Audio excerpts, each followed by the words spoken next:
ஆண்டவரும் இரட்சகருமாகிய இயேசு கிறிஸ்துவின் நாமத்தினாலே தேவனுடைய ஜனங்களை நான் ஆசீர்வதிக்கிறேன். Justified by the blood of Jesus Christ. இதை குறித்து பார்க்கிறோம்.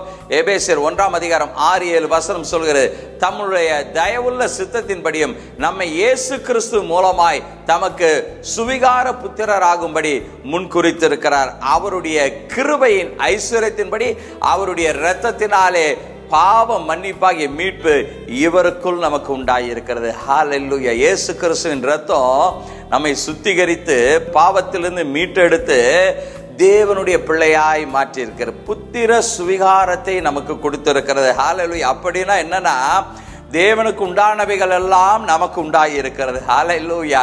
அப்பாக்கு என்ன ஆசீர்வாதம் இருக்கோ அப்பாவுடைய ஆசீர்வாதம் எல்லாம் யாருக்கு? பிள்ளைகளுக்கு இருக்கு பாருங்க. அதை போல பரலோகத்தில் தேவனுடைய ஆசீர்வாதங்கள் எல்லாம், தேவனுடைய மேன்மைகள் எல்லாம், தேவனுடைய கணங்கள் எல்லாம், தேவனுடைய நன்மைகள் எல்லாம் அவருடைய பிள்ளைகளுக்கு இயேசு கிறிஸ்துவின் இரத்தத்தினால கழுவப்பட்ட அவருடைய பிள்ளைகளுக்கு கொடுக்கப்பட்டு இருக்கு. அதுதான் சுவிகார புத்திரராய் இருக்கும்படி முன்குறிக்கப்பட்டிருக்கார். நீங்க நேரில் பார்த்துட்டு இருக்கிற அருமையான தேவனுடைய பிள்ளைகளை, நீங்க முன்குறிக்கப்பட்டு இருக்கிறீங்க.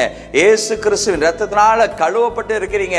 அவருடைய பிள்ளையாய், தேவனுடைய பிள்ளையாய் இருக்கும்படி முன்குறிக்கப்பட்டு இருக்கிறீங்க. இதுவரைக்கும் நான் இயேசு கிறிஸ்துவின் இரத்தத்தினால கழுவப்படல, நான் இன்னும் பாவத்துல வாழ்ந்துட்டு இருக்கிறேன்னு நீங்க சொல்லிட்டு இருக்கிறீங்களா? இப்பொழுதே ஆண்டவரிடத்துல ஒப்பு கொடுங்க. ஆண்டவரே, உம்முடைய இரத்தத்தினால என்னை கழுவும் ஆண்டவரே, என்னை பாவங்களற மன்னியும் ஆண்டவரே, ஆண்டவரே உம்முடைய இரத்தம் என்னை சுத்திகரிக்கட்டும் ஆண்டவரேன்னு சொல்லி ஆண்டவரிடத்துல ஒப்பு கொடுங்க. அவருடைய இரத்தம் உங்களை சுத்திகரிக்கும். நீங்களும் தேவனுடைய பிள்ளையாய் மாற முடியும். ஹல்லேலூயா. நன்றி செலுத்துவோம். ஆண்டவரே, நன்றி ஆண்டவரே, இந்த நாளிலே உம்முடைய இரத்தத்தினால் ஆண்டவரே எங்களை சுத்திகரித்து கழுவி உம்முடைய பிள்ளையாய் இருக்கும்படியாய் நீர் எங்களை தெரிந்து கொண்டீர். அதற்காய் நன்றி செலுத்துகிறோம். சுவிகார புத்திரராய் இருக்கும்படி என்னை ஆண்டவரே நீர் முன்குறித்தீர். அதற்காய் நன்றி ஆண்டவரே சொல்லுவோம். ஆண்டவருடைய கிருபை இரக்கத்திற்காய் நன்றி செலுத்துகிறோம். ஆண்டவரே, இயேசு கிறிஸ்துவின் விலையேற பெற்ற இரத்தத்திற்காய் நன்றி செலுத்துகிறோம். இந்த நாளிலும் இயேசு கிறிஸ்துவின் இரத்தத்தினால் தன்னை பரிசுத்தமாக்கும்படி ஜெபித்து கொண்டிருக்கிற, பார்த்து கொண்டிருக்கிற உம்முடைய பிள்ளைகள் ஒவ்வொருவரையும் கர்த்தர் நீர் ஆசீர்வதிப்பீராக.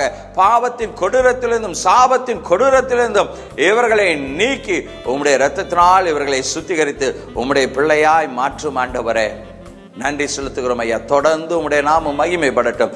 இயேசு கிறிஸ்துவின் நாமத்தில் ஆசீர்வதித்து ஜெபிக்கிறோம் எங்கள் ஜீவனுள்ள நல்ல பிதாவே. ஆமென். ஆமென். God bless you.